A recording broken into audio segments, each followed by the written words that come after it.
Okay, guys, thank you all for coming to our webinar about the new age of estate agency, followed by the launch event of Lifecycle 2.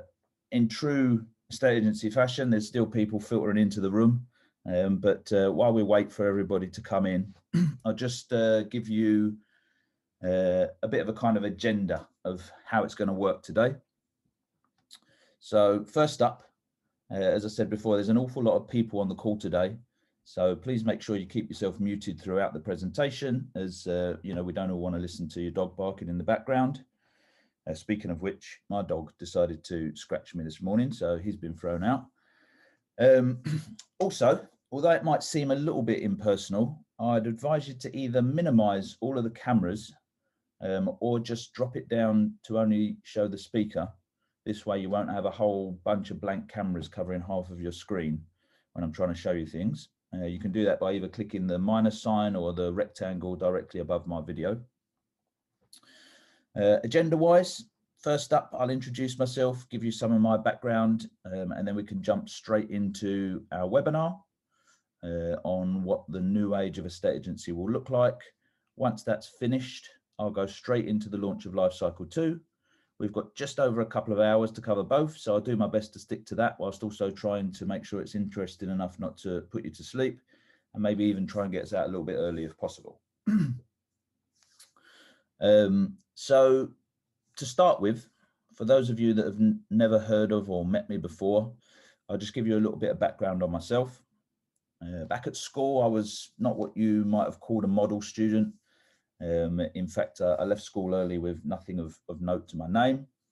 I had a few dead-end jobs as I tried to navigate the world until eventually I stumbled into a estate agency in the poorest part of East London, and I loved it.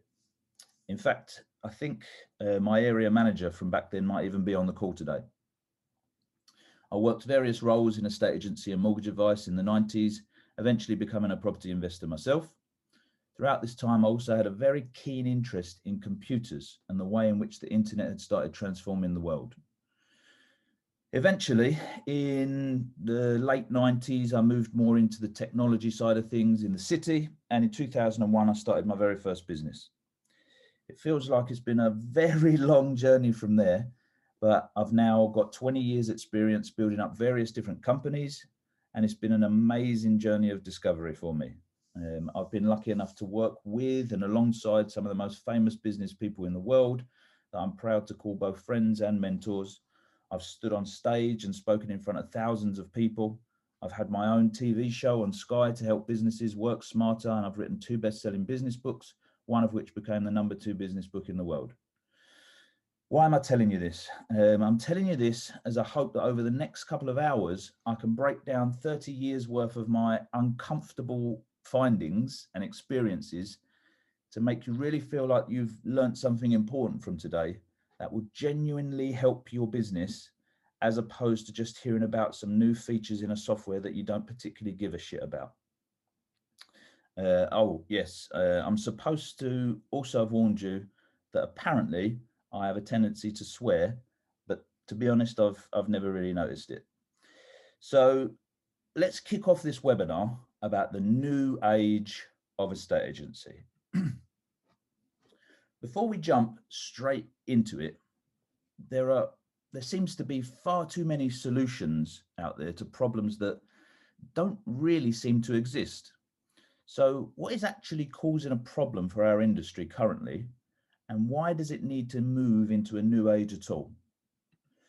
Well, the things that I'm going to identify in this particular webinar are related to annoying marketing, the way that agents do their marketing to the public, and why the public still continue to see them as a kind of second-rate service.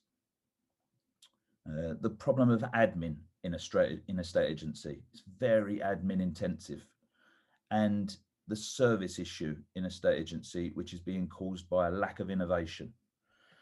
But worse still, this all leads to us being an endangered species. And in this webinar, I'll try to show you why. So let's break this down into those 3 problems of marketing, admin, and service. The marketing side of things. So first up, for this, I'd like to share some information that I wrote about in my first book. And to do so, we need to go back to how marketing worked before the internet. Some of you will remember this time clearly, others of you not so much. But either way, I need you to cast your mind back to a world with no internet, no smartphones, no email, no social media. A business task with their marketing was to try and find all of the people in the active market looking at their product or service amongst the sea of people out there that were not looking for their product or service.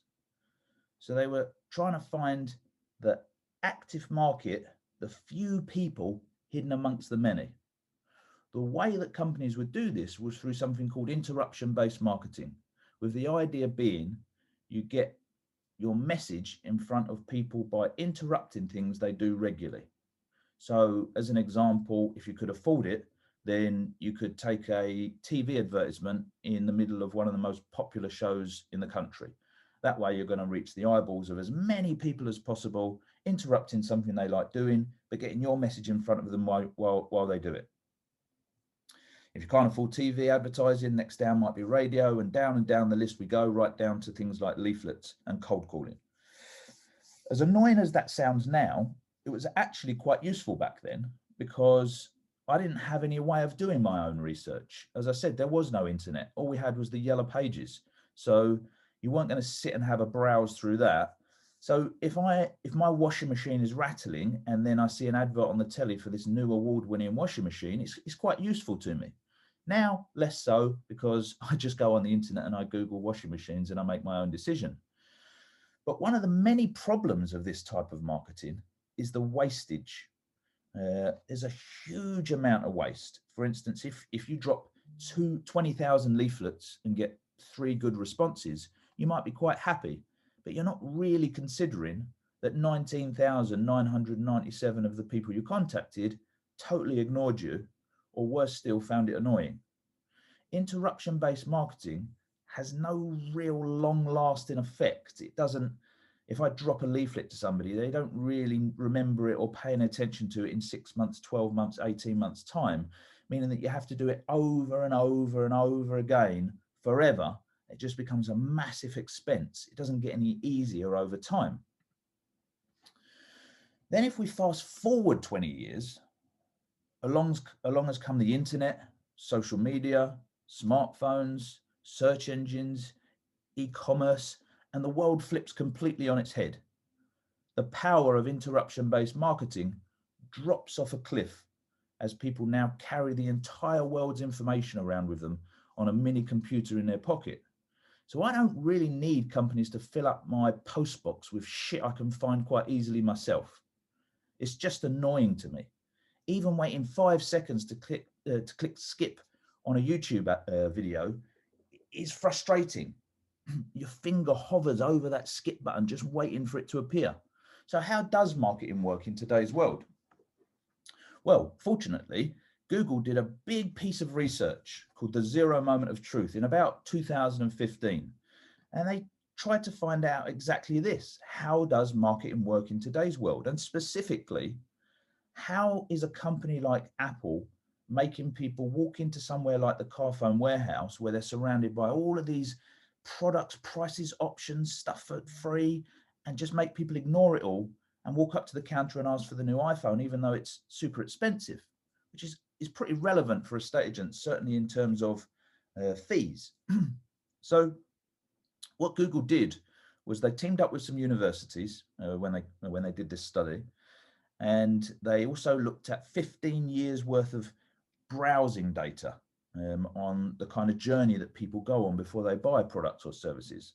And they found some really interesting stuff. First of all, when they were looking at the neuroscience in the brain, what they found is that there's a part of the brain called the hippocampus, and it works like a bouncer at a nightclub. So basically, it blocks out all of the ad messages that you get interrupted with every day.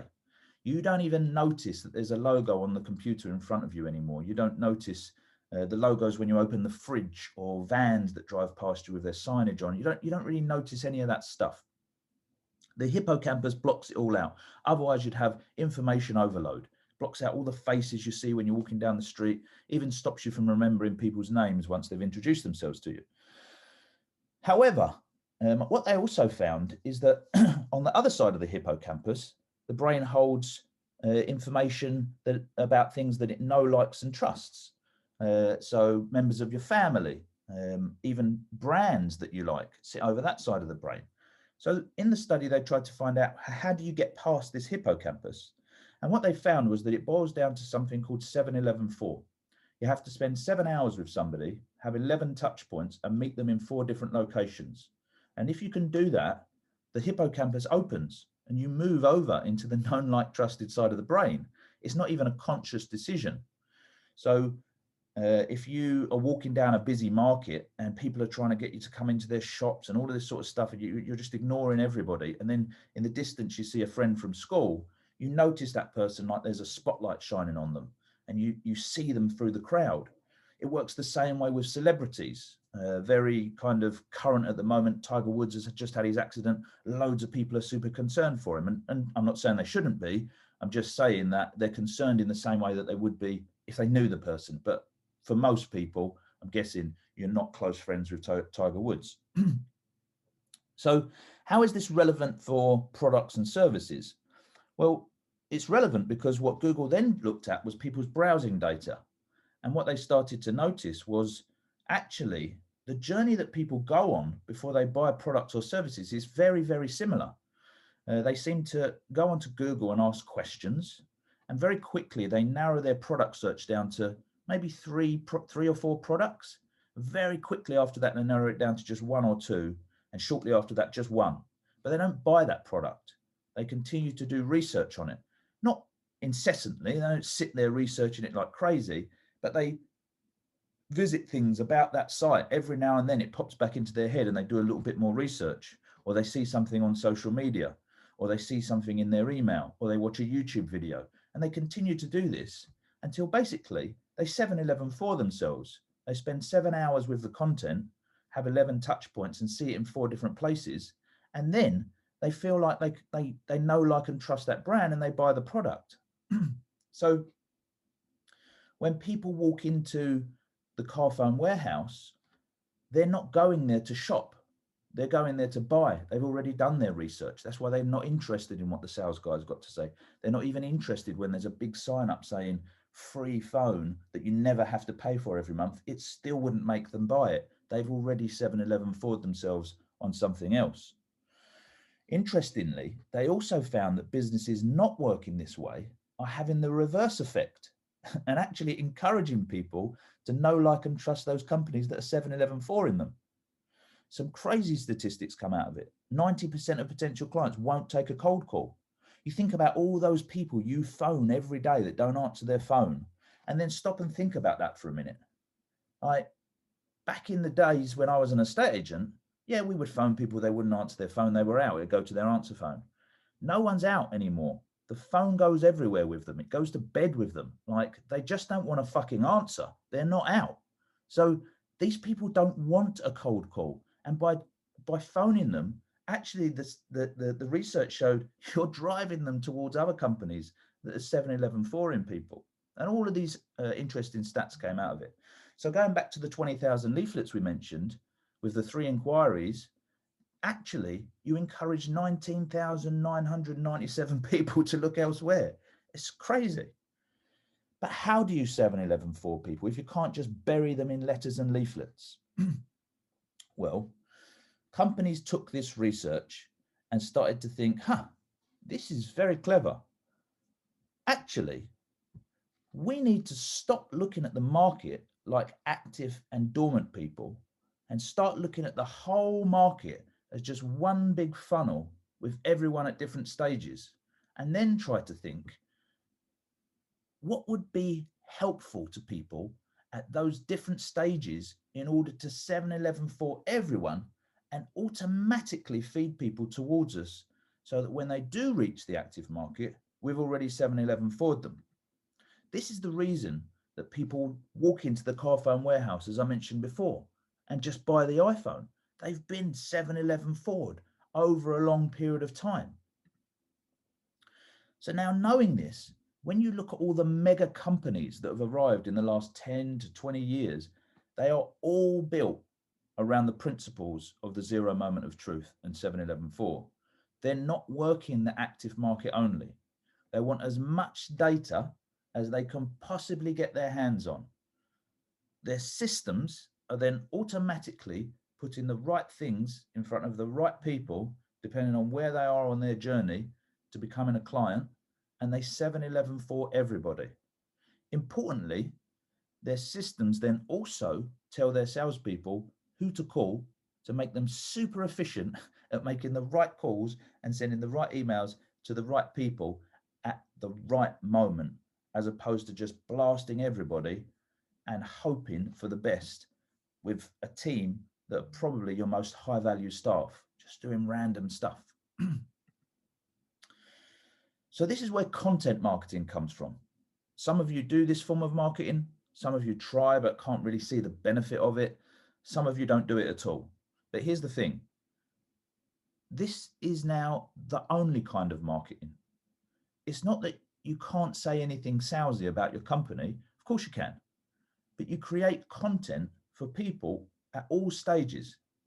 As an example, people who live in your area that own a property and have no intention of selling. Well, as an estate agent, you're an expert in property and the local area. So you can talk about any of those two things. So those people might find content about the local area or local businesses interesting. 7-11-4 taught us you don't have to talk about yourself. They just have to spend 7 hours with you, have 11 touch points and see you in 4 different locations. So you can talk about some random stuff if you want. If they like it and they do those 3 things, you're going to win. So you can create content like that. What you don't want to do is go off making random content about random subjects, how to bake banana bread. Like, no offense, but I don't want to learn how to bake banana bread from an estate agent. Couldn't give a shit that this is how an estate agent thinks this is an important recipe for me. So stick to those things, property and the local area, and become an expert in those things for people.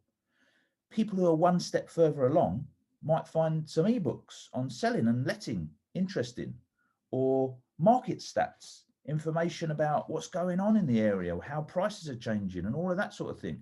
People at the next stage down might want to see testimonial videos. But the key here is that you don't need to figure out who sees which bits of content. Your system figures it out for you. So in the old world, which is still the case for many people in estate agency, it worked like this kind of graph shows on the left. I can give you an instant valuation is probably a good example of this. You would use marketing just to raise awareness and get some sort of interest, maybe get them to do an instant valuation, which would probably put them at the stage of consideration, and then sales needs to jump in. So for most agents, they phone every single instant valuation, like, relentlessly. But those people, they don't convert straight over into valuations. They don't. If they wanted a valuation, they would have phoned you for one in the first place. They just went online. They're only at the stage of consideration. But that's how things worked in the old world. We need to find the active market, throw the rest away. There was one person that wanted a valuation, all 25 other details that we got, complete waste of time. But in the new world, we don't want our highly paid sales staff wasting their time with people that are not ready. Our systems can continue to 7-11-4 those people 24/7, 365, while our team focus on the high value tasks. So even at the stage of consideration, if you look at the right-hand side where someone maybe has done an instant valuation or downloaded an ebook, that's fine. Our system knows. It will start swapping up the content. Maybe it will start showing them some more testimonial stuff now. Maybe it will start showing them some content around why instant valuations are not that accurate and you need an estate agent. And as they start moving down that funnel, suddenly our sales team will start getting alerted of people whereby they can make the right call at the right time. So with so much data, how do these companies know who to call? So they do it using something called Lifecycle data systems through a process of centralizing their data. That might sound super technical. I'm going to try and break it down for you using a company that we all know very well as a great example, which is Google. So Google use Lifecycle data systems. Google are not one of the most valuable companies on the planet because they have a really popular search engine and a useful email tool, they're one of the most valuable companies on the planet because they centralize their data in lifecycle data systems. So let me give you an example of that. Google know every single thing about you. They know everything you search for about coronavirus, about your job, about holidays, all your deepest, darkest secrets, everything you worry about with your kids, with your wife, with your husband. They know all of that information. They also know every email that you get, and they read all those emails and every reply you send and how often you talk to people in your emails. They also know all the data that you store in your Google Sheets and what that data is about, and they know where you travel to on Google Maps and when you travel there and how often you travel there and how long it takes. But they don't keep all that information separate in different tools. At the center of it all, they have a life cycle data system that puts it all together on one profile. So it all goes on Mark Burgess's profile. And so therefore, Google are the only company who can put the right content in front of the right people at exactly the right moment. And companies around the world pay them large sums of money to do that. And they can't be beaten. They can't be caught, because it would take another company 20 years of doing that to just get to where Google is already today. You can't just switch it on. They've been amalgamating that data over long periods of time. So they can't be knocked off their perch. They can't possibly be beaten unless somehow they choose to fuck it up. But you get the point. And all of these companies are the same. Amazon is the same. Apple is the same. Facebook is the same. Netflix is the same. Tesla is the same. Tesla, I mean, you might think to yourself, how is Tesla a life cycle data system? Tesla, to have a self-driving car, needs 20 cameras on the outside and the inside, microphones everywhere. It knows where you go, when you go there, what you're wearing, whether you're happy, whether you're sad, who you're traveling with, what you're talking about, all of that stuff. So for these companies, CRM is not the center of their business. It's a part of their business. The customers are the center of their business. And this is where a problem has been created for a state agency. CRMs were designed to help us.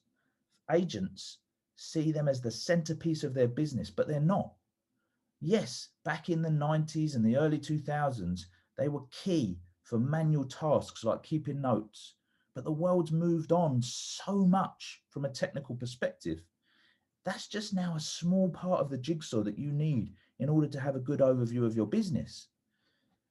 Everything, including those things that CRM does, needs to feed into one central life cycle system and keep that one central record on each person, telling you not just if they've had a valuation from you, but who's been reading your content, which type of content were they reading, who's been on your website, when were they on the website, which emails and which Facebook ads do they need to go out automatically, which ones have they been looking at, which ones need to go to people that have done an instant valuation, asking them to do a face-to-face valuation, which of your portal inquiries have got properties to sell, and so on and so on and so on.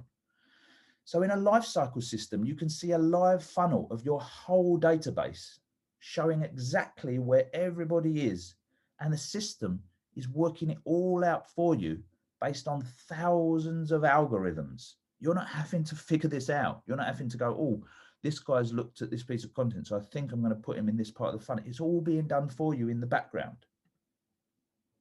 Another way of looking at centralized life cycle systems is to look at back to when we used to need one of these devices to do 4 different tasks: make a phone call, take a picture, listen to music, browse the internet.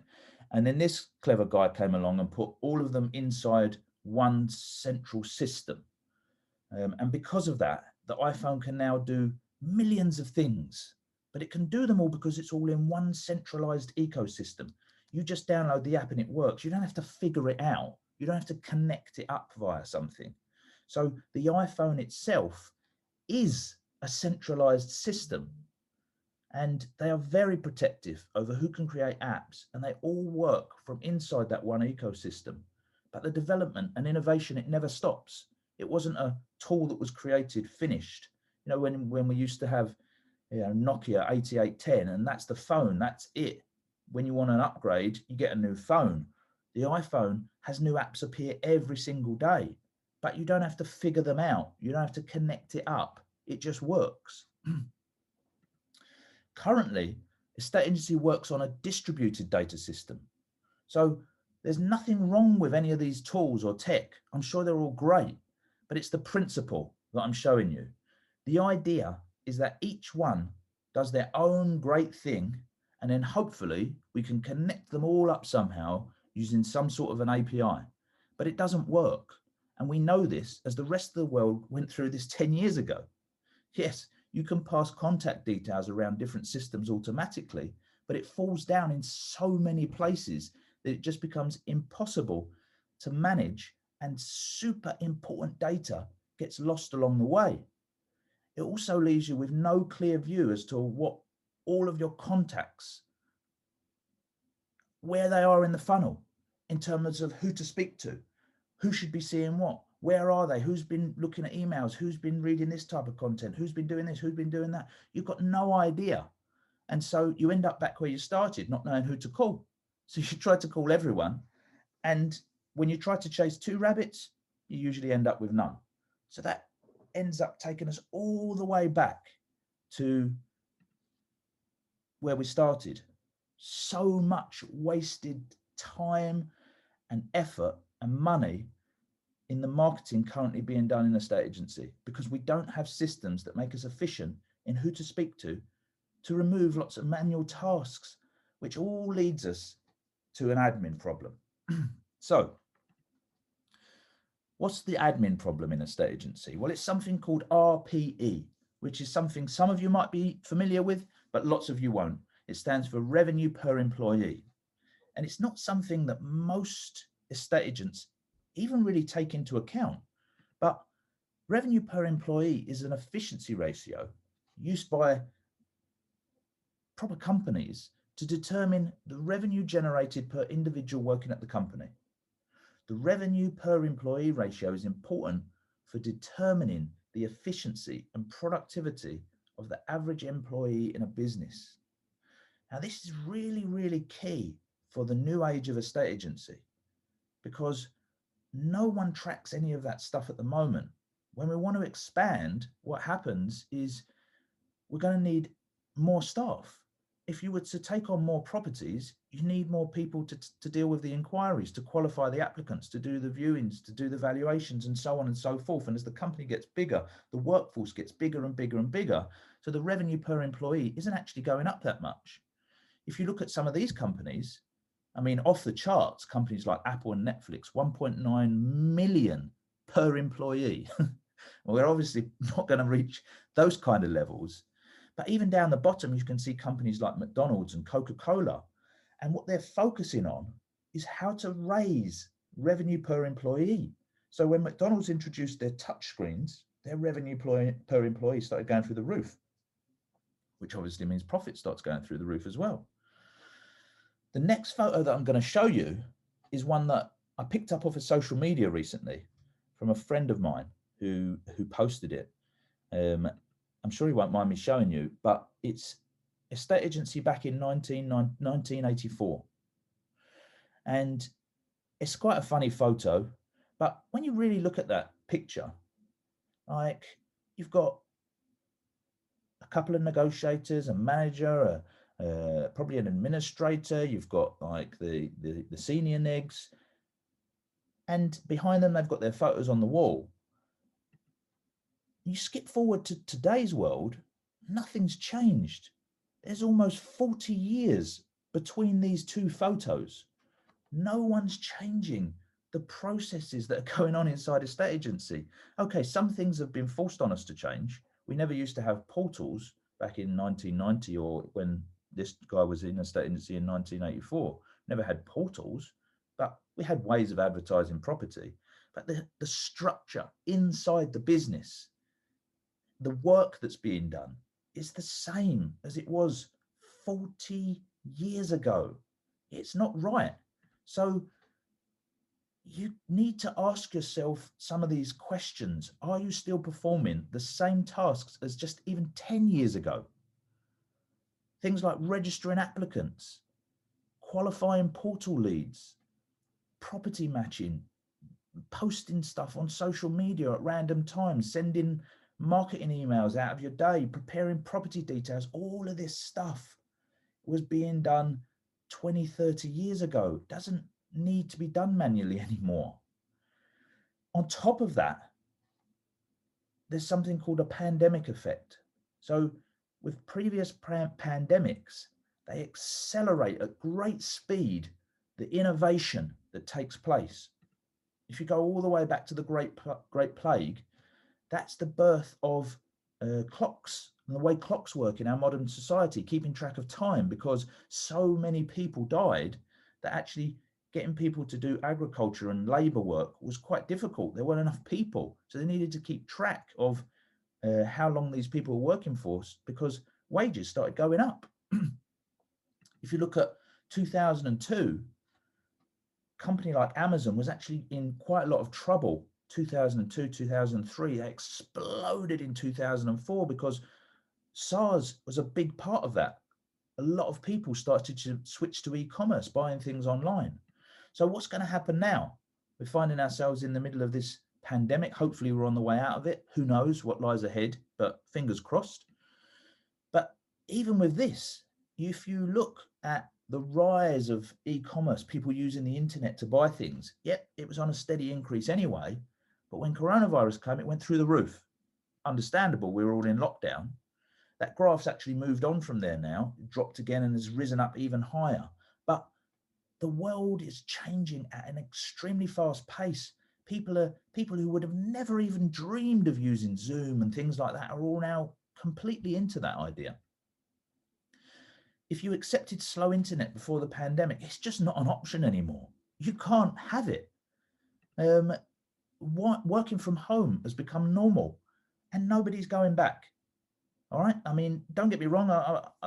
People may go back to offices. They may go back to, a bit of both. But this has taken place now. Things are going to change in people's minds at an accelerated rate.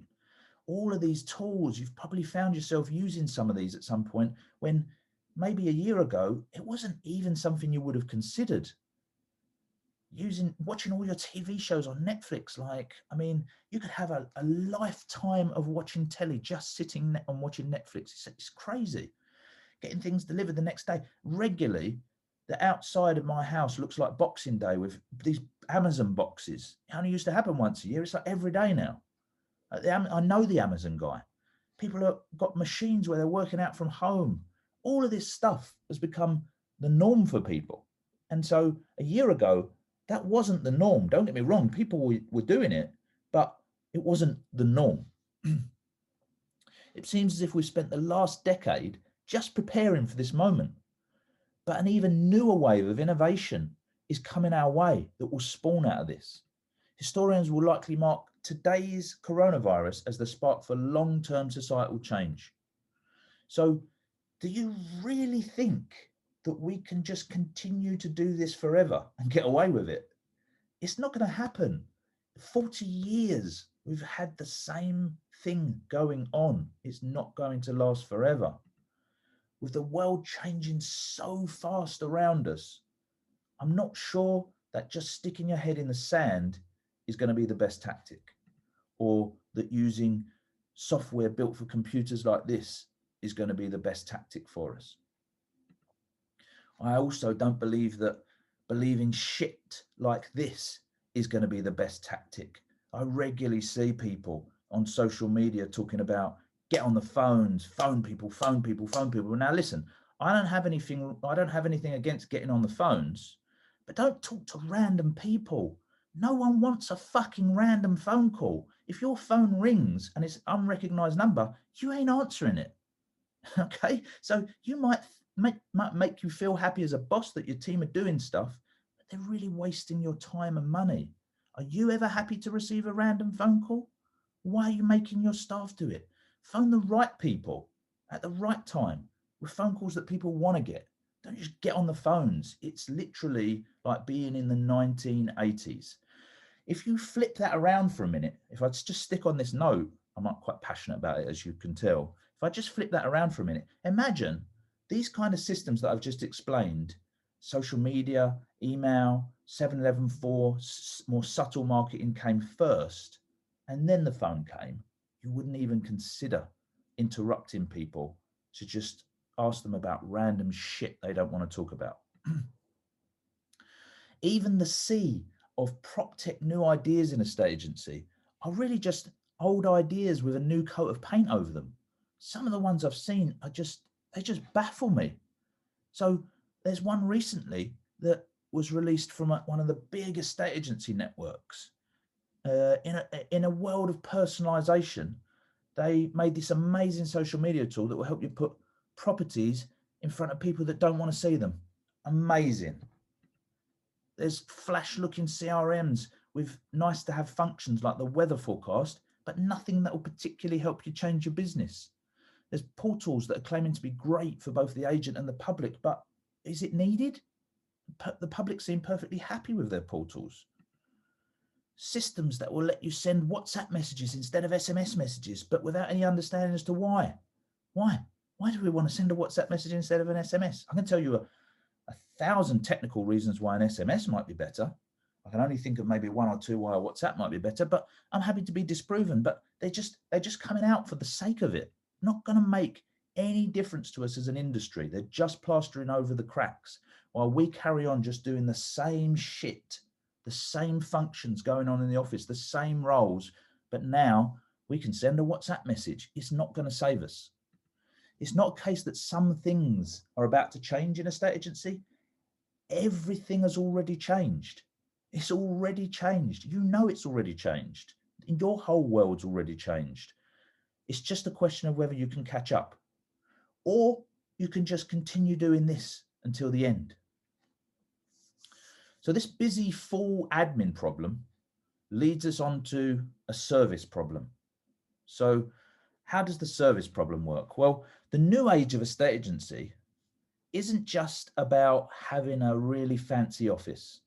It doesn't really matter where you work. It's about how you work. So I believe the new age of estate agency is one where agents can be as vital as they used to be. But it's going to take a little bit of a shift in terms of mindset and technology as to how agents get themselves back there. If you think about the first age of estate agency, agents were vital because we had the buyers and the tenants. So even back then, the money was flowing to the data. If I think back to when I was an agent, we'd take on a property and yes, it'd go in the paper, but there's only a certain amount of slots. So not every property is going in the paper. You'd have to rotate your ads. There's only a certain amount of window cards. So not every property is going in the window. They'd have to rotate those. So people needed to be registered with estate agents if they were serious about looking to buy or rent a property, because we were the ones who would tell people about those properties.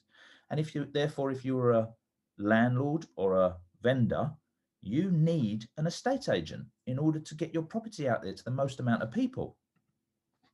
In the current age of estate agency, unfortunately, rightly or wrongly in my opinion, agents are seen as just viewing bots, as everyone has got access to the buyers and the tenants by using the portals. But that's the view from the seller's point of view.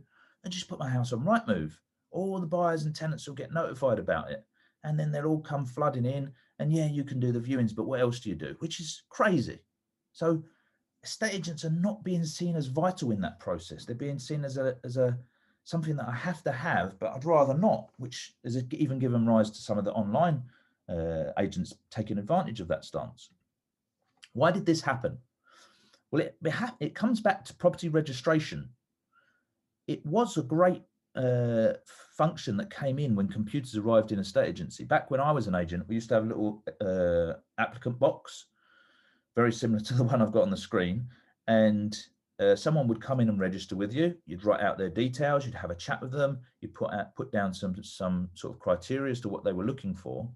But then it was your job to match them up in your head. When your valuer came back and said, oh, we've taken on this house, you'd either go and see it, or from what they'd said, you'd think, oh, I know some people I might speak to about that. Then along came computers, and it sounded great. You can have thousands of applicants in this system, and it would just match them automatically, and it will send them the properties. But it doesn't work anymore. It's awful in today's world.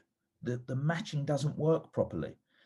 It sends the wrong things to people. It's clunky. It has to be done manually. I can be registered on your database and unless someone's run a match, not get told about properties. And all of this leads people to find their properties on Rightmove.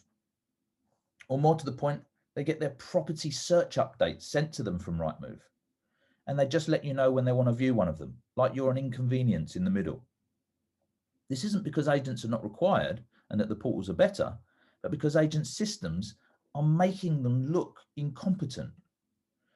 In today's world of incredible innovation, stuff that would have seemed just sci-fi not so long ago, we've got things like virtual reality, self-driving cars.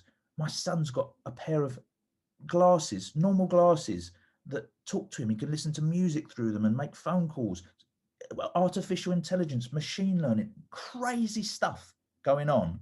In that world, in a state agency, it's pathetic and embarrassing that as a member of the public, I can't even register into your database online. It's ridiculous.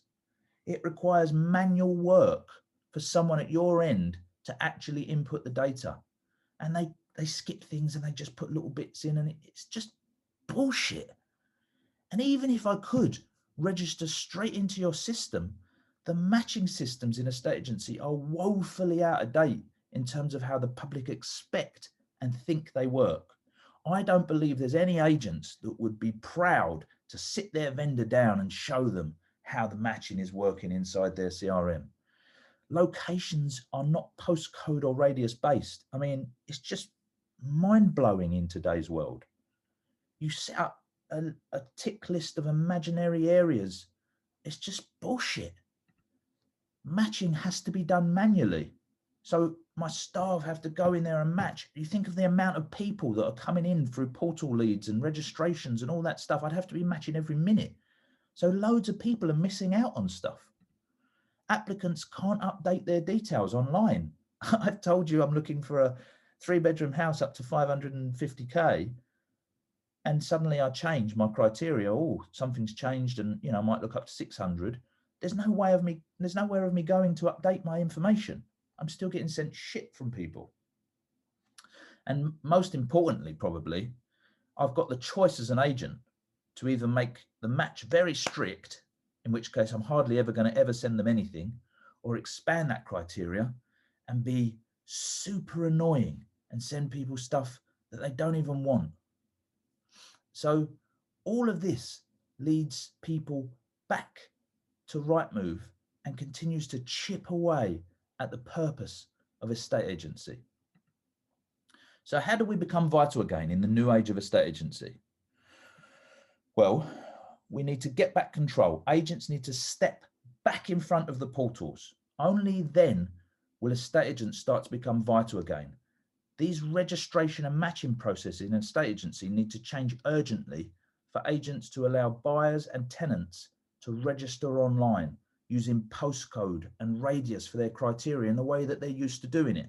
They can narrow it right down to a specific road if they want to, or they can go 3 miles around that. But critically, property matching needs to be reinvented for agents too, in order to provide a worthwhile and better service than the portals. You can't just make people do this if they're going to get something better elsewhere, because it will lead to the death of our industry even faster. With these functions in place, agents will once again be able to place a delay between their database being notified and the portals notifying people. If this can be done urgently, then soon agents and the public, they won't need portals. I know that many of you might think I'm mad by saying that. Believe me, I'm used to it. Over the last 5 years, lots of agents have thought I was mad with lots of the things that we've brought to them. But just remember, anything can happen. Right? It's not unthinkable that the portals wouldn't be needed. So in a world of ease, properties and advice will find me. That's why portals wouldn't be needed. In that world, in a world of personalization, stuff finds me. I don't know how, you don't know how, but it just seems to find me. And it all goes back to those systems that we spoke about at the beginning. How often have you thought to yourself, oh, what a coincidence. I was just looking for something like that. I've had people come up to me and say, oh, I bought your book. I wasn't looking for it. It just popped up.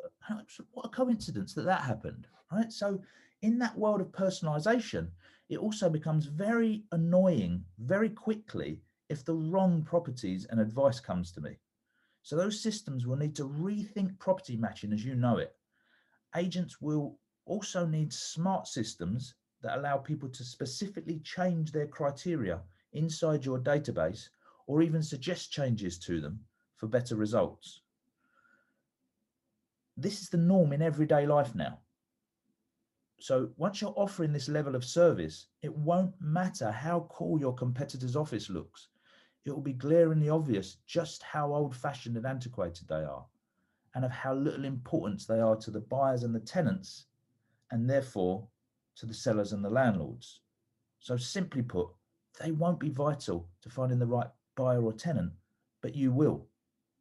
Blockbuster continue to tart up their stores, but Netflix beat them on technology. So even the most spaceship-like looking estate agency that looks like they're super forward thinking is about to look very outdated very quickly when others around them start offering these kind of experiences using technology. Centralized lifecycle systems will solve the marketing problem we spoke about for agents and let them start to do marketing in a smarter way. Using automation and tech inside that lifecycle system will solve the admin and the revenue per employee problem, as you can automate mundane tasks. And this in turn will solve the service problem and make estate agents vital in the process of buying and selling for many years to come. Regardless of who wins the battle between you and your competitors, with these steps forward, we can be sure that we'll still have an industry to battle over. So this isn't a software choice. This webinar that I've done at the beginning of this isn't about what software shall I go with. It's a way of working that will decide the eventual fate of our industry, not because I say so, but because it's exactly how pretty much every other industry has evolved or died. It's not this is an idea I've had. This is documented. This is history. So I genuinely hope that you found some useful insights in that webinar. If that struck any chords with you and you'd like to know more about how it's almost impossible to survive in business these days without a centralized data system, you might enjoy my book, The Estate Agency Revolution, which you can buy from Amazon. If you're going to buy it, then please search for it on Amazon as opposed to Google, as for some reason, Google takes you to an out-of-stock version. So on to the part everybody's come for, a look at Lifecycle 2. And as Lifecycle 2 adds even more features to the current Lifecycle platform, let's just take a quick look at how we managed to get here. Sorry, I'm just checking the time over there. So actually, Iceberg has been around since around 2009 is when we started. It's won numerous awards for technology and innovation in that time. But it was in 2016 that the current version of Iceberg Digital began to take shape with a software named Fragra after my children, Fraser and Grace. It was the first ever marketing automation system introduced into a estate agency that had tools like nurture journeys and automations and clever rules inside of it. In 2017, we introduced the first ever trackable market appraisals to our industry. Before then, it was just sending PDFs and letters to people. We were the first people to introduce something like that. In 2018, we brought tracking and notifications from agents' own websites into that mix. In 2019, we introduced one of our most powerful features called audiences, which has revolutionized the way agents can work. And in 2020, we brought everything together into one platform with the release of Lifecycle.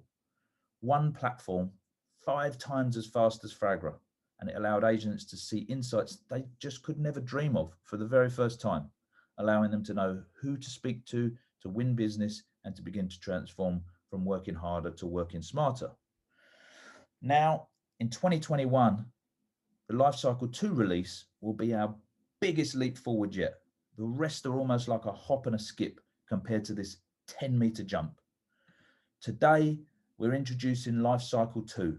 Now, this is really hot. Some of you might think you know all about this as you've been to our preview event late last year, or you've seen our launch trailer videos, but believe me, you haven't seen it. Our mission at Iceberg is to create estate agency software that makes a significant difference in transforming the way the industry works. And we believe we've built something that not only will help us fulfill that mission, but something that can catapult estate agency from being the forgotten industry in terms of technology right to the very forefront of leading the world in that space. The precision on which this software is made is beyond any software we have ever seen. That includes any industry, not just estate agency. But before we dive straight in, there's one question that I've been asked well over 100 times in the last month alone that I'd like to address. Will Lifecycle replace my current CRM? Now, unfortunately, there's no black and white answer to this, as we don't believe in CRMs, we believe in lifecycle platforms. But let me try to give you some clarity around that question and stance. In 1965, Gordon Moore made a prediction that would set the pace for the modern digital revolution, where Moore spotted that computing would dramatically increase in power and decrease in relative cost at a set pace in the coming years. That insight is known as Moore's law, and it became the golden rule in computing. It showed that computing power would double every 2 years and therefore also double what computers were capable of. And this has remained true for 50 years, right up to 2020, when computers have now become so advanced that that theory no longer quite rings true.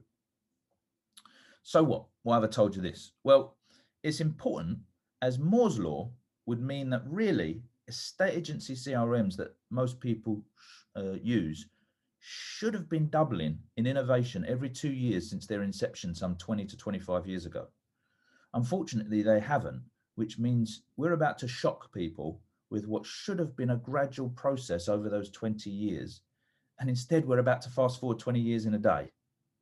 Certain ways of working or tools that should really have died out gradually by now, but because of a lack of innovation, they haven't, and may have become ingrained in your business very deeply and would seem maybe absurd to live without, almost like the first laptops that were built without a CD drive. It's never been our goal to take what currently exists and make a few improvements. We're trying to bring an entirely new and smarter way of working, seen in cutting edge industries, into this industry in order to make a significant difference and save our industry from being replaced. So in answer to the question, will it replace my current CRM, or more to the point for some people, will it have everything that your current CRM has? Probably not. And for those that are not looking to innovate, that might be a bit of a problem. But for those who do wish to innovate, the bigger question should be, do your current systems allow you to work this way? Do you suffer from any of those problems I highlighted in the webinar? If so, which functions are easier to live without, the Lifecycle ones or the CRM ones? Lifecycle was not built for everyone. And the answer to that question won't be the same for everyone, but it will give you your answer. Remember, we are not just creating one piece of the solution puzzle. We are not just part of how you might be able to do something new. We are the centralized system that sits at the center of your whole business, figuring everything out to allow you a much smarter way of working without you needing to try and figure it all out yourself. But even when the iPhone launched, people had to get used to the dropping of old ways of working. They said it was missing things that people couldn't do without. In fact, shortly after the release of the iPhone, the New York Times wrote, there's no memory card slot, there's no chat program, there's no voice dialing. You can't install new programs from anyone unless Apple makes it or approves it. The browser can't handle Java or Flash, which is critical and deprives you of millions of web videos. It can't record video and you can't send picture messages, and typing on skinny little virtual keys on the screen is frustrating. In fact, they summed it up by saying the BlackBerry won't be going away anytime soon. Hindsight's a bitch, right? You can make you look a right prick. But seriously, a couple of those critical functions the phone added, but most of them, people realized they just weren't needed, even though they seemed important at the time, as that's how it had always been done before. But why don't we just save you the aggro of all that change and just build everything how it was with the extra bits? Well, much like Apple, we liken our development to the seasons. Every technology or innovation has its springs, summers, autumns, winters, and then disappears. And we've got limited resources, and we've got a whole load of work to do to bring agents the tools we believe will end up saving the industry. So we must stay very focused on making sure we're concentrating our efforts on technology and functions we believe are in their springs and summers, as opposed to working away on things we believe are already in their autumns and winters, even if those things might be widely used at the moment. Having said that, I really want you to try and keep this concept in your head. We are not a single software like a CRM. We have a lifecycle data platform made up of multiple tools and thousands of algorithms that is working things out for you. And we're constantly creating new tools, functions, and applications that work inside that one centralized system. We've had lots of marketing tools attached to that system, and now we're adding more transactional tools to that system. And this will just go on and on and on and on. Therefore, it's never a finished product, just like the iPhone. Agents have complained at a lack of innovation from their software for the last 15 years, but in 9 months alone, we released 34 free new features, functions, and upgrades in Lifecycle 1. And as things move forward, we'll continue to do just that and release new functions into the system, just like today. They may be apps that we build, they may be apps that other people build, but either way, they will all work from inside one platform without you having to figure it out. You never have to figure out how to get the one connected to the other, and you just switch it on, and from day one, it all works. One final point on this note that I'd like to make as a comparison to answer the question of people thinking about getting rid of their CRM is that when I first bought my iPad Pro, I didn't get it in order to immediately throw my desktop computer away. I did it because it had enough value by itself that I felt I could make good use of it. And in the beginning, I used to use both for different tasks, sometimes even the same task. But over time, I gradually stopped using my desktop PC altogether. But I don't even know where it is now, actually. It might be in the loft. And he either came away from the things I couldn't do on my iPad or just found other ways of doing them. And I think the same thing will happen for agents with Lifecycle. So with that said, let's take a look at this system and see just how it's going to totally change the way you work, to the point whereby if someone comes to work in your agency in a few years' time and you tell them how you used to work, they're going to laugh at you like my kids laugh at the idea you used to need a whole bay window to put your telly in, as it had a massive back on it. There are well over 100 new features inside Lifecycle, and we don't have time to cover them all today, so I get to cover some of the main ones with you. The agenda I'm going to stick to is to show you the basics of how easy things become when you have everything in one system, including some of the Lifecycle 1 stuff. And then I'm going to touch upon some of the magic in the system. And finally, I'll go through some of the frequently asked questions, the pricing, and the release dates. Because of that centralized system I've already explained to you guys, Lifecycle 2 will now allow something agents have never had before, which is to have their marketing, their listings, and their leads in one centralized place, allowing for incredible innovation in the way you work. But how and why? Let's take those 3 sections step by step. First up, marketing. Marketing inside Lifecycle has got many sections, such as allowing you to create landing pages and surveys, switch on automations in your business, run both your email and your social media marketing, all directly from inside the Lifecycle system. You can automate and schedule the posting of content to social media. You can set up automated email triggers and nurture journeys, and even let the system automatically make and send monthly newsletters out for you, all while your team's asleep. Sounds complicated. It's really as simple as just switching the thing on. But it's even more powerful because it's now right in the same system as both your listings and your leads. And right at the center of all these sits an artificial intelligence that creates something in Lifecycle called audiences. An audience is a group of people that are at a certain point on their journey with you. Perhaps these people have only looked at some of your content on social media or your website. Perhaps they've done an instant valuation or a face-to-face valuation. Perhaps they've made a buyer or a tenant inquiry and told you that they've got a property to sell or need a mortgage. Because Lifecycle is tracking all of these aspects and more, it's automatically placing people in the right audiences and moving them from one audience to another as they continue along their journey. Just to clarify, there's nothing for you to set up here.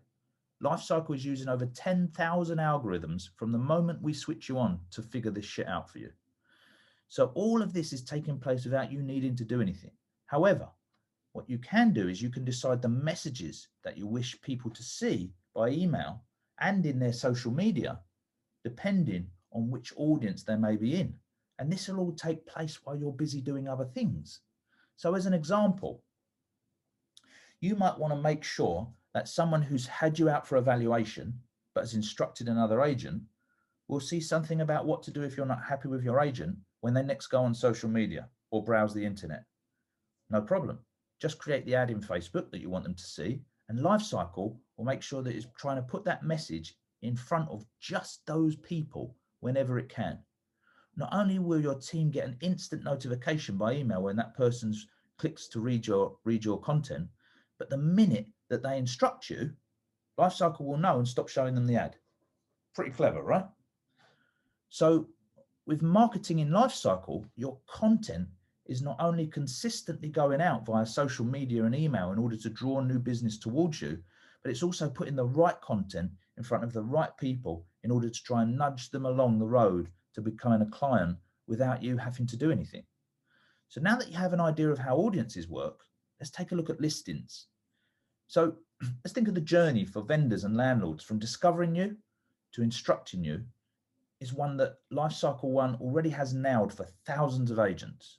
It works by pushing content out via social media and email automatically to raise awareness of your brand. We supply free off-the-shelf content that you can let Lifecycle take care of posting and emailing out for you, or you can add your own content that you've written or had written for you and schedule it to go out. As potential vendors and landlords enter the brand awareness audience at the top of your funnel, you can start to change the content they see when they go online in order to move them down the funnel, perhaps to an instant valuation or an ebook. And once at that stage of consideration, then change the content again to say testimonials in order to try and move them to a face-to-face valuation, all taking place in the background whilst you and your team continue to focus on the day-to-day stuff. Then, once you've been out to the property, you can send out a beautifully designed market appraisal presentation in seconds, post-valuation, and regardless of how many times you try to call them and they don't bother to answer, your system will now continue to show the seller or landlord the right content via email and social media to move them towards instruction, giving you more of those touch points, more of the 7-11-4, while you're busy just doing loads of other things. They're not even hearing from the other agents, or the other agents are doing cold calls and actually pushing them towards you. There are certain tools out there already that will let agents know when someone's looking at a proposal you've sent. But remember, this is different. It's an ecosystem. It's an entire ecosystem of tracking in one place to ensure nothing is slipping through the net in order to close more deals. All of the valuations you ever attend will be in your tracking system and will be receiving your automated nurture journeys, meaning that when any of those potential deals are reading your content on Facebook, LinkedIn, Twitter, or looking at the automated emails going out, or looking at your automated monthly newsletter, or they're on your website, or they're looking at the post appraisal report you sent over, your team will get an instant notification through by email, letting them know that person is active, allowing your team to know who to call and when, as opposed to trying to phone everybody. They can also look in the system to see who are the best targets to speak to For example, when looking to call through old valuations, you don't need to try to phone everybody. This is live data, so that's why I've blocked out some of the information. But I can not only see who's been recently active on our social media or email or website, but I can see when their valuation was. So what's really interesting in this screenshot is that top of their hot list is someone who was active just 21 hours ago. But what's really interesting is that they had a valuation back in 2019. So number 2 on the list, on the active list, was a valuation over a year ago, then 2019 again, and so on. So all of the people that are right in their active market are not in their callback diary anytime soon, showing the power of the system increasing as time rolls by and more of your data goes in. How would you currently know if someone whose property you valued in 2019 was at the right point for you to touch base with? How many potential listings might you be missing out on because of that timing issue? More importantly, how many do you begin to miss out on as more and more agents do have access to this information? So that is how you close more deals while other agents are sleeping. If I go onto one of those contact profiles, not only can I see the usual information about contact info, notes, appointments, etc., but I can actually see a real-time timeline of everything they've been reading on our social media, website, blog, email, when they looked at the proposal, etc. So if you send out a piece of content right now saying the 3 most important things you need to know if you're thinking about selling your property in the second quarter of 2021, you can wait a few days, then go into your Lifecycle system and see who is in the active market. No more guessing games. You just collect data, push content out, and then see who's in the active market. You just phone 20 most active people, you get ignored by 15, have 5 good calls, and pick up 2 new listings all in half an hour. The only other option is to start at A and phone everyone until you get to Z, which, as we know, is just not viable. But when the vendor or landlord is ready to instruct, they can simply press a button on that proposal that you sent, and that will let you know that they'd like to go ahead. And then from right there inside Lifecycle, you can fire them over an electronic contract and have them signed up in less than a minute. With every single touch point automated by technology, with a perfect sprinkling of human, from where they first found you on social media, right through to contract signed. All of which is great, and Lifecycle 1 already does all of that. But it's at the point of instruction that Lifecycle 2 now starts to bring that same level of magic to the table. So from within that same system, you can now upload photos, floor plans, descriptions, and media, and have that property sitting on your website and the portals immediately, meaning no more double entry of properties. Everything from that very beginning of attracting prospects on social media, through the automated nurturing of them down the funnel, right through to signed contract and being live on the web in one place. But it doesn't stop there. Because your leads are inside the same system, we can use the same smart tech of audiences. So how does that work? Well, again, many companies have started to try and use third-party tools to help them solve the manual admin problem of qualifying buyers and tenant leads that come in from the portals. And these tools have proven very effective at reducing that workload by automatically replying to your inquiries in order to ask them the qualification questions for you. But that's actually only half of the problem. The real difference from doing this can only be seen in a centralized platform, as cutting down on the admin is great, but with audiences, Lifecycle is automatically placing people into the right audiences behind the scenes without your input to ensure no potential opportunities are being missed. For instance, anyone that made a buyer inquiry from a portal is automatically run through the qualification questions you would normally ask them over the phone. Then, if they told you they have a property to sell or need a mortgage or have not yet sorted their solicitors, they'll automatically be getting pulled into the right audiences to capitalize on those opportunities without you doing anything. Because of that, they are now going to automatically start seeing the content you've decided they should see in their email and their social media to take full advantage of every single one of these opportunities currently being missed, allowing your team to concentrate on customer service and building rapport without the need for the 1990s hard sell over the phone on your services. Proving again why having marketing sitting at the center of one centralized system is so invaluable and impossible to compete against if you're using multiple platforms to perform a similar thing. But again, this is all in Lifecycle 1. So what's new? Well, now, from within that same system, you can take those pre-qualified applicants and arrange and confirm the viewing, meaning no more double entry of contacts to another system. Now the centralized system's getting even cleverer. It knows what leads turn to viewings. The inquiries that contacted you but never managed, that you never managed to get hold of are being nurtured and tracked, and the hot leads are all bubbling up to the top in order to help your team work smarter. You don't have to trawl through hundreds of inquiries in order to find the 30 that are serious, as they will have already been qualified and waiting for you each day at the top of the list. Whilst even those who don't buy from you are now becoming revenue through your mortgages, new valuations, or even solicitor services, all without you lifting a finger.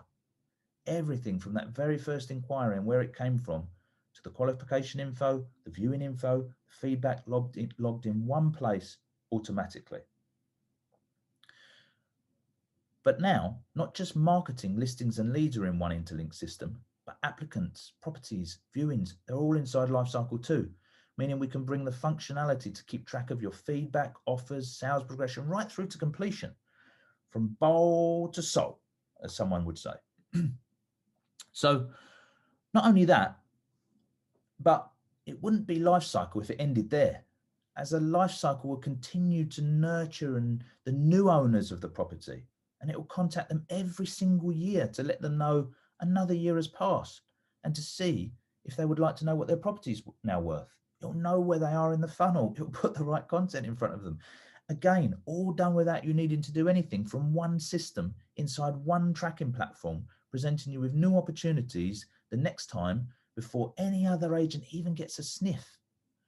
Ensuring that your hard work that you put in today is not wasted, and it builds your company into an untouchable force in the future through your existing data.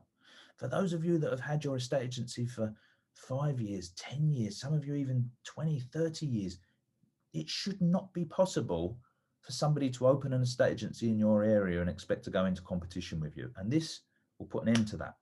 You get 10 years worth of data in a centralized data system like this, no one's going to be able to open an estate agency in your area. It's not possible. You've got too much data. You're reaching everybody. You're 7-Eleven foring everyone. They can't beat you, and your company becomes extremely valuable. So it's marketing and CRM functions in one platform. Great. Where's the magic? Okay. Now we've got a basic understanding out of the way. Let's drop into some stuff that will really excite you and completely change the way you work. As we discussed before, portals have pushed estate agency to the brink of just being an annoyance in the process of finding a new property. This stems from the current state of estate agency softwares and their inability to deliver what buyers and tenants want in a better way than the portals. On Rightmove, for instance, I can register my details. I can give an exact postcode location and expand it with a distance radius, and not only see what matches straight away, but more importantly, get sent regular updates to my inbox without ever needing to go back and search again. Compare this with registering with an agent. Little does the member of the public know that's going to be about as much use as a chocolate teapot in their search to get ahead of the game, due to the matching and the mailing being so awful on those systems, and thus leading to agents also primarily using Rightmove as their matching system, and also adding new listings as soon as possible to let Rightmove do the email match and get the inquiries. Lifecycle combines a number of breakthrough functions in this area in order to finally return to making it more important for buyers and tenants to be registered with local agents than the portals, if they really do want to get ahead of the game. So how have we done this? First up, we're introducing the dynamic registering of applicants. In today's world, This no longer needs to be an expensive manpower-based process. Only last week, I was speaking to an agent who was telling me that a large chunk of all of his staff's time is spent speaking to inquiries over the phone or by email in order to qualify them. Time-consuming, boring, robotic phone calls that neither the agent nor the public want to have. Dynamic registrations will end all of that forever. Lifecycle will give you a branded page that you can have on your website, your social media, on a computer in your office, on the responder that goes out to your inquiries, or even on a QR code that sits on your boards or in your office window to let people fully register themselves directly into your system. Not only will the person be able to register properly with you using postcodes and addresses and radiuses in the way that they're used to doing it, but because of the qualification questions, marketing and audiences all being linked straight out of the box, all of your opportunities are now being fully maximized. This allows agents and the public to fully interact on the go for the first time in the history of a estate agency and will fundamentally change the way your industry works. Imagine once you're letting hundreds of buyers and tenants register and qualify themselves into your system each month automatically, then trying to explain to somebody how this used to be done. It's going to allow directors and owners of the business to have 100% guarantee that everybody's being fully qualified. No more conversations about, are you asking them this question? Have you asked them that? Do they want to do this? That's gone. Those days are gone. 100% of your inquiries will be fully registered and fully qualified. The valuers in the business, they don't have to wonder where their next valuation's coming from. They can come into work and see the inquiries that have come in overnight who have got properties to sell in their area, all brought to them on a screen whereby they don't have to go looking for it. It's easy for them. And for buyers and tenants, it's just a much simpler, quicker and private process of full registration that can be done from anywhere with an internet connection. You could even set up a COVID-safe registration area in your office. I don't want to have a conversation with somebody over the phone about all that stuff. It's awkward, but it's more than, people are more than comfortable to put the information in on a screen. But why are they even going to register with you in the first place if they can just continue to get their properties from the portals? How are we improving property matching as if we do it the same way as the current systems? It's just going to continue to be shit. So we've rethought out this process and brought back the way it used to work, but with some super smart technology in the middle. The problem with matching currently is that it works in absolutes. And that, unfortunately, searching for property just doesn't work that way, as the old saying, buyers are liars, goes. So how do you send people relevant properties without missing out on potential ones they might be interested in, and at the same time without annoying them? Finally, how do you do all of that instantly as soon as properties become available for everyone without it being a huge manpower issue and without people forgetting to do it? We introduce automated matching. And if this doesn't make you want to shit your pants, I'm out of ideas. I don't know what will, because this will totally change everything in the way that your company works. This will make sure everyone is sent up-to-date properties that match their criteria as soon as they register. And whenever a new property that suits them goes live on your database without anyone touching the system. They can give you the information they want to give by selecting postcodes, towns, radiuses, just as they used to, and as opposed to a tick box of areas that you just made up. It's meaning that somebody can go onto your site at 1 o'clock in the morning, register into your database and instantly get back a match of their properties. But here's the killer. When I was an agent, we would suggest properties that could be of interest to people and let them know about them to see if they could work. There was no absolutes. This was really useful as people found out about properties before they hit the newspapers and made being registered with the agents pretty essential for serious buyers and tenants, which made the agents also essential for sellers and landlords. But estate agency software took that art away from us as agents, and it said, okay, send them exact matches only, or expand the match criteria and make us look like complete twats by sending them flats when they're looking for detached houses.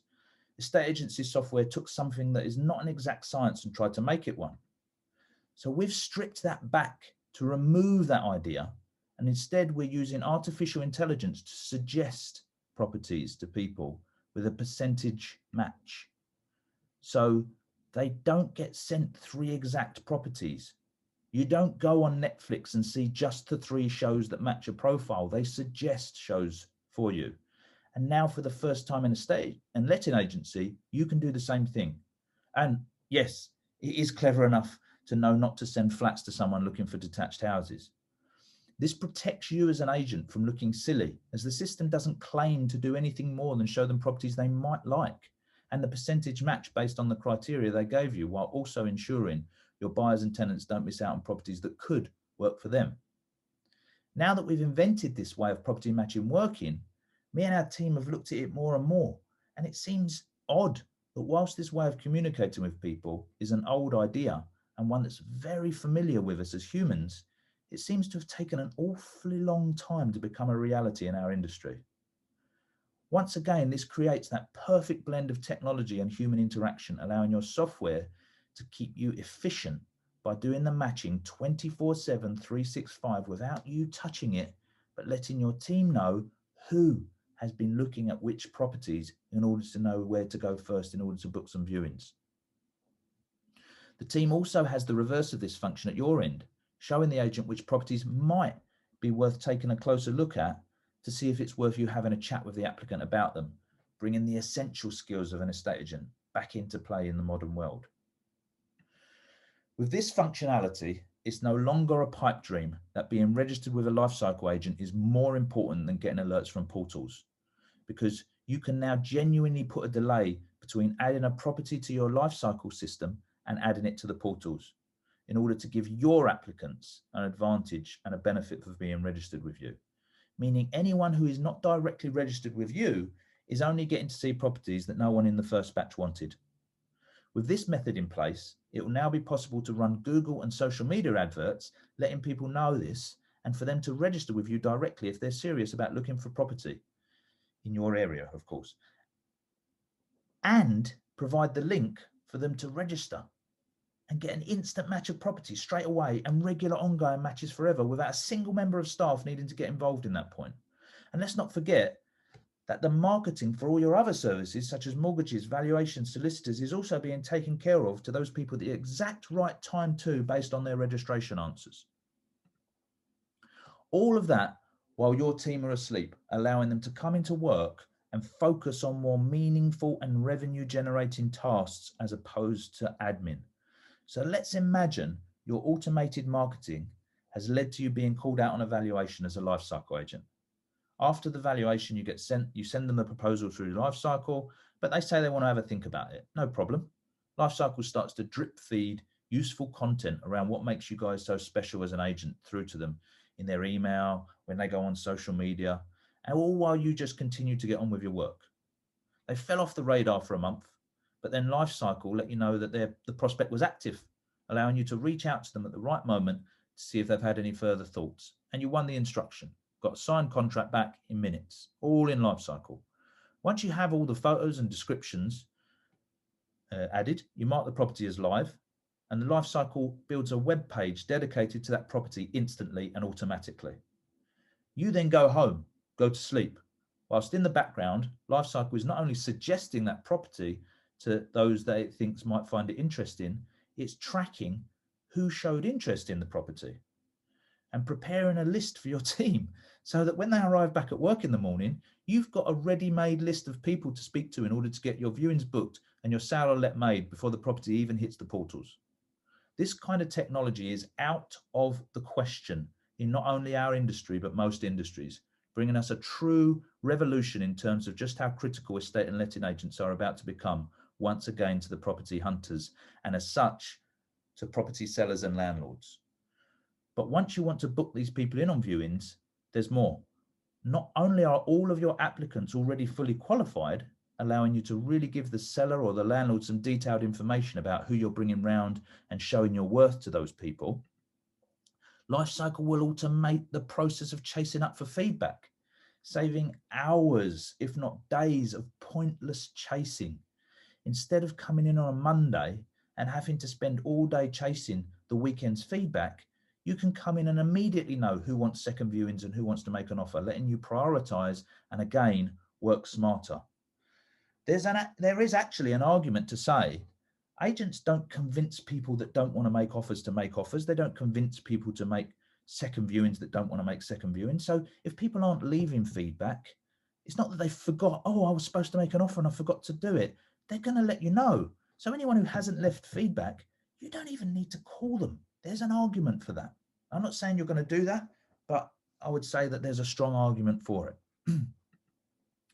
But with all this information now flowing into your system, there's one big danger that 64% of very successful data-driven marketeers cite as a problem, and that's out-of-date customer data. Any of you using a CRM will already know this pain, as you've got hundreds, if not thousands of records on which the information is now irrelevant and out of date, clogging up your system. But this could get even worse with all of this free-flowing data into your system. For instance, one day, Mark Burgess registers in your office and I say, I've got a property to sell. I'm looking up to 500,000. I need a mortgage. But then a week later, I'm inquiring from a portal and I'm telling you that my property is now on the market with another agent. I'm looking up to 550K and I've sorted my mortgage. What happens? In the current systems, there'd be two Mark Burgesses. We don't want two Mark Burgesses. How are you going to keep all of this data up to date? Well, for the past 20 years, we've been trying to do it by phone and that doesn't work. So how?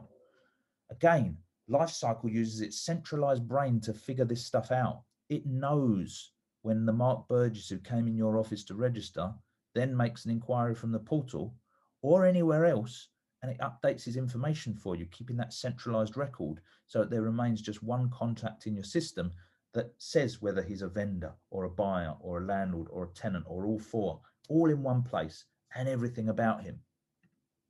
Not only that, but Lifesycle will also allow all your buyers and tenants to update any of their info about their circumstances or property search themselves.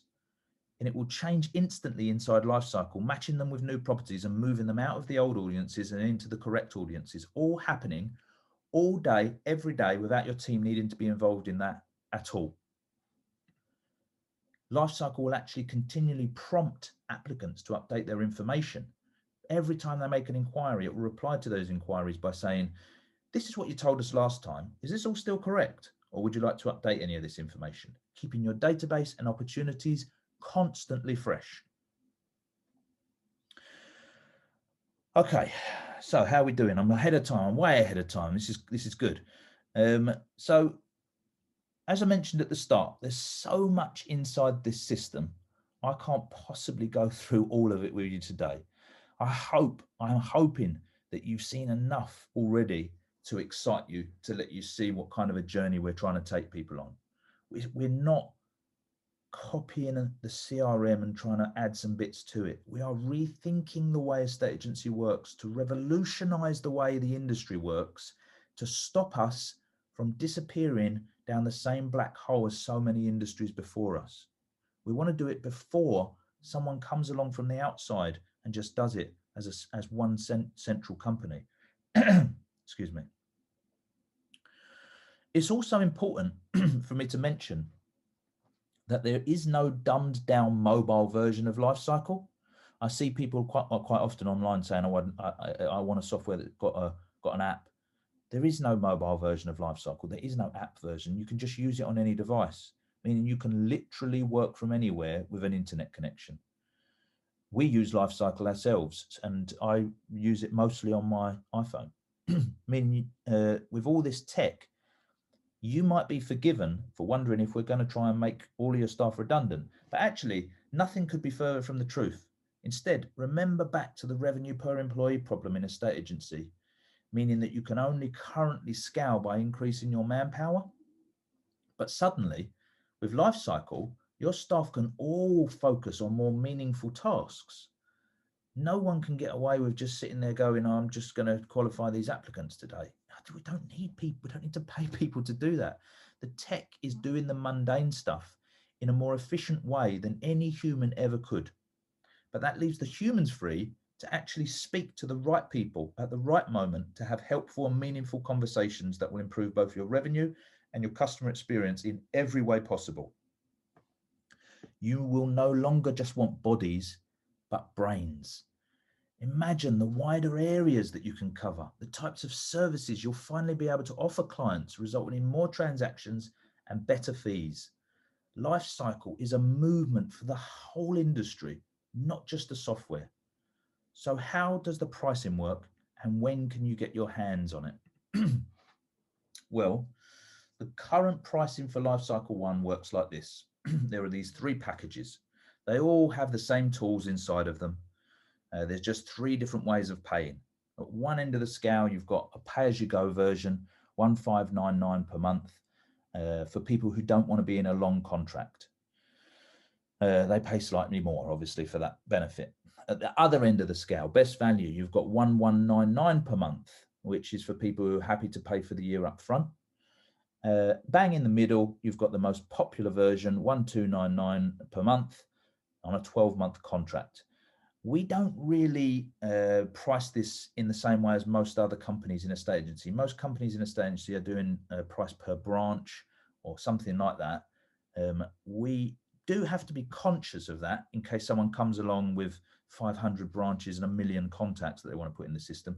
But our costs really sit around contacts, because that's what pushes our server cost up, activity on our servers and properties as they start to come into the system as well. So for that price, you get a whole batch of stuff that you can do. You could have up to 10 branches, but that doesn't mean it's priced for 10 branches. About 75% of all of our clients at the moment are 1 or maybe 2 branch companies. But you can have up to 10 branches, you can have up to 50 users, you can have up to 50,000 contacts in there without any of that price changing. But how's the price for Lifecycle 2 going to work, which was the question? Well, it's going to be exactly the same. That's right, there is no increase in price for Lifecycle 2. Lifecycle 1 had a launch option when we very first launched it, but the price of Lifecycle 1 now is exactly the same as the price of Lifecycle 2. These are free upgrades into our system, and we'll just continue to do more and more free upgrades into that system. Even at that price, some of you might look at that headline price and think, oh, that's high, but let's just look at some of the things that you would be getting or replacing, some of which I've not even had time to fully explain to you. Off-the-shelf content is something that you would normally have to buy in. A market appraisal presentation tool is something that you would normally pay for. Having a blog is something that you would normally have to pay for and set up. An email newsletter system is something you'd pay for every month. Email nurture journey systems is something separate that you pay for every month. Real-time Facebook custom audiences is a very expensive bit of software that you would pay for every month. Tracking and notification software is probably more expensive than the whole Lifecycle system if you wanted to go and use something like that every month. Instant valuation tools, systems to upload properties to portals and your website, social media scheduling platforms, landing page creators, dynamic registering of applicants, not even possible, but you'd have to pay for it somewhere. Portal lead qualification tools, electronic contracts, sold or let near you automations, completion tools to stay in touch with all of your buyers, viewing feedback automation, task management, elite performance coaching, automated property matching, percentage-based property matching, see who's been looking at all of your properties online, a live view of which vendors and landlords are in the active market for your salespeople to call, automated marketing to move potential clients through your funnel, and using artificial intelligence to find new buyers and tenants for your properties through tools like Facebook. All of this and more in one system, ready to go straight out of the box. I can't take live questions because we've got way too many people on the call. It just turned into mayhem. So what I've done in preparation is I put a message out to lots of agents saying, can you throw me your questions that you're going to want answered? And then I've compiled a short list of about 3 or 4 of the most common ones that I got asked. So I'll run through some of those quickly. Question 1, will we be able to update the content of the emails and the SMSs that the system produces? Yes, of course. So let's take an offer, for instance, someone makes an offer on a property, there's going to be a default template that goes out letting people know about that. And you would just go into the templates and you can change that wording to whatever you might want it to be. And the same with all of the templates inside the system, emails that go out for appointments and contracts and all of that sort of stuff. Question 2, will we have the option to upload properties to our own website first for a period of time and then later to the portals? This is an important question because I feel like what people are trying to do by doing that is get things to the people that are registered on their website first. So you won't need to do that, because as soon as you make it live in Lifecycle, it will match with all of your people and send it to them all and take them to a tracked page and a dynamic page and all of that sort of stuff. It wouldn't even need to involve your website. However, to answer the question, yes, there's an on-off button where you can decide which on each of the portals or website, which ones are on, which ones are off. So you can send it to your website and then a few days later come back and switch on Rightmove if you wanted to. We will be able to have individual content for each person booking a valuation, so that if I book a val, my intro video goes out, but if it's my colleague, it sends hers. Yep, 100%, no problem, that can work. Number 4, will there be a notes section on the property where we can write how old the boiler is if we have keys and all of that sort of stuff? Well, there is a specific keys section in Lifecycle where you log that kind of information, but yes, you can leave notes on properties as well. Finally, finally, when can you get your hands on this and what should you do next? Well, we've purposely run this event 8 weeks before any of the specific Lifecycle 2 functions will be released for 2 reasons. The first is to make sure that people have enough time to investigate further if required in order to make their decision. And the second is to allow people to learn and adopt Lifecycle 1 at a good pace in order to get up to speed before these new functions arrive. So late April to early May will be when the Lifecycle 2 updates will automatically roll out to existing users, along with our new performance coaching sessions, training guides, and sessions. In terms of what to do now, well, if you are interested in Lifecycle and would like to have a chat with me personally about Lifecycle or anything else I've covered today, we have an exclusive offer just for people who have attended this event, whereby a small number of you can book directly in with me for a chat, and I'll send you a free copy of my latest book, The Estate Agency Revolution. We have just literally made the booking link for those sessions live on our website in the last 5 minutes. There's only a few of those, as obviously there's only one of me, thank God. So if you'd like to book in for one of those, go to the website, go to the Lifecycle website. It's lifecycle.co.uk, and at the top of the page, there's a bar. It says something like, I was at the event and I'm interested. Click that and try and get one of those slots.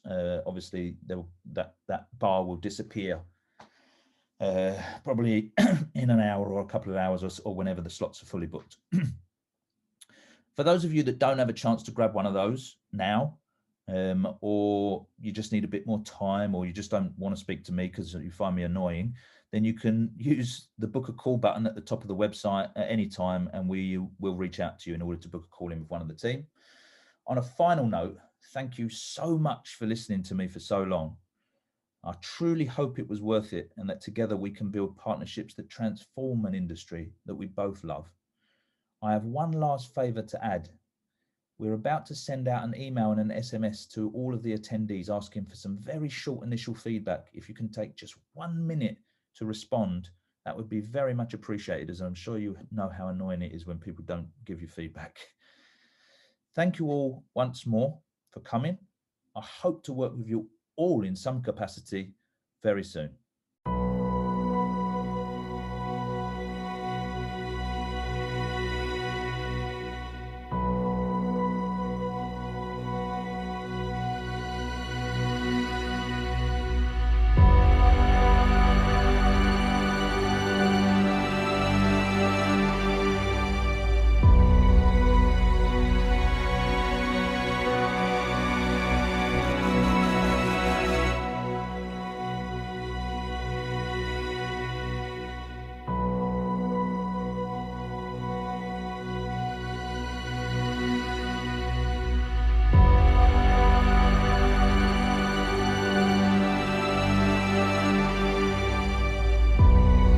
What starts here changes the world.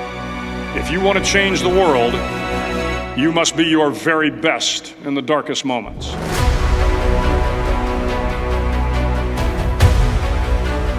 For the boat to make it to its destination, everyone must paddle.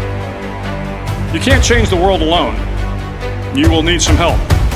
And to truly get from your starting point to your destination takes friends, colleagues, the goodwill of strangers, and a strong coxswain to guide you. If you want to change the world, find someone to help you paddle. The things that make us different, those are our superpowers.